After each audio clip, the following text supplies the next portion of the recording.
Hi everyone, it's Lindsay. Welcome back to another video. Today I want to share with you this really fun card that I'm going to make using some of those gems left over from doing a diamond painting. If you've ever done a diamond painting before, you know you have some gems left over when you're done with it. So here I have a bag full after doing a couple as a family. And I decided I wanted to make some cards with them. So I went ahead and made this little grid. Each one of those little squares is kind of where you're going to place your diamonds at. I sized it to fit the diamonds. And you can find this for free over on my blog. Once you cut them out, you can cut out 4 that measure 3 3/4 by 4 7/8. Or you can cut out whatever size you want and just make 1 or 2 cards.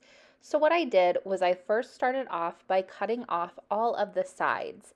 That just gets rid of excess paper that I don't need and it's out of my way. Then I'm going to cut mine into 4 sections, which I told you measures 3 3/4 by 4 7/8. That's going to give me 4 panels to work with. Now I'm just going to show you one today. However, you don't have to cut this to this size. You can cut it to whatever size you want. You can cut it to whatever shape you want. So keep that in mind as you think about creating one of these cards yourselves. So there are a few ways to make this sticky.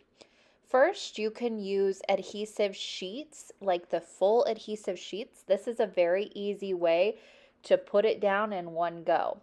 However, if you're not sitting down to do it all at once, or you want to work in sections, or you want to do stripes of color, you might want to go with more of the tape adhesive strips. But I'm going to go ahead and use the adhesive sheets today because I'm doing this all at once. I've mixed my colors together and I'm just going for kind of a confetti look background.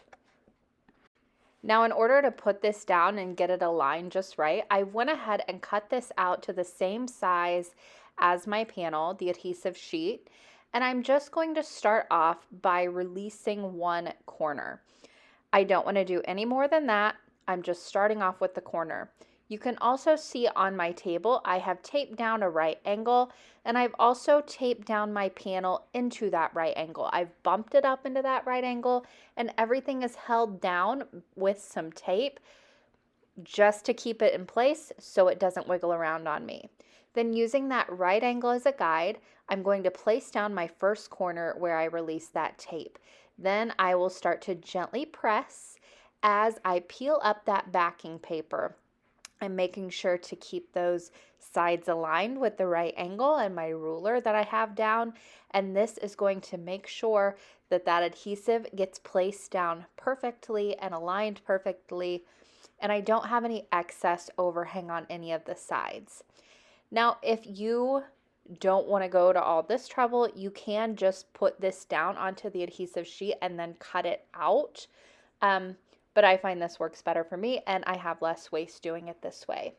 Now again, if you want to do strips or maybe you don't have adhesive sheets, you can use tape adhesive, just the strip tape adhesive, and place it down in strips. Just make sure you're bumping them up right next to each other and you can cut it down to size very easily using your scissors. Now the great thing about this tape adhesive, it comes in so many different widths. So you can do a really skinny strip or you can do some thicker strips. It's really up to you. It's whatever you have on hand. Now it's time to start placing down the diamonds. Now, there are a number of ways that you can go about this. I mixed all of mine together and I'm just going to randomly pick them up and put them down. The great thing about a diamond painting is all the colors kind of coordinate together. Now, I mixed 2 diamond paintings together, but they had the same look, so they kind of all mixed together for me. However, you can keep them separated and you can create some great images. You can do strips of different colors, but I'm just going to put them down, making sure that I don't put too many of the same color right up against each other. But other than that, I'm just going to place them down using those same tools that the diamond painting came with. Now, as I said, each one of these squares will fit the little diamonds. So just make sure that whenever you print to the 100% size. Make sure it's not scaled down or up at all, because then you're going to get your dimensions off a little bit to fit those diamonds. However, this should fit as long as you print to that 100% scale size. Now I am just going to use my little tool and continue to place these down however I want. I like to go from one corner kind of to the next and just work my way up and over, if you will, and just continue to place these down. Now, the great thing about that adhesive tape, it is super strong. Once you place this down, it's not going anywhere. I will leave a link to a few different kinds. I'm using the one from scrapbook.com, but Amazon also has adhesive sheets that are really great as well. Now, as you're doing this, this does take a little bit of time, so make sure you have a good book to listen to or a movie to watch. But this is such a fun way just to, if you don't know what to do, just to sit down and make some of these as backgrounds. It's so fun. I love doing diamond paintings, but sometimes matching up the colors can even get a bit overwhelming for me. So this has no rhyme or reason. So I'm just having fun with it, sitting down, lining these up, and just continually putting them down until I have my whole background full of them. And this is such a fun, just kind of explosion of color on the background of your card. Now, one thing about this is it does get a little heavy. You'll know with diamond paintings, they are a little hefty.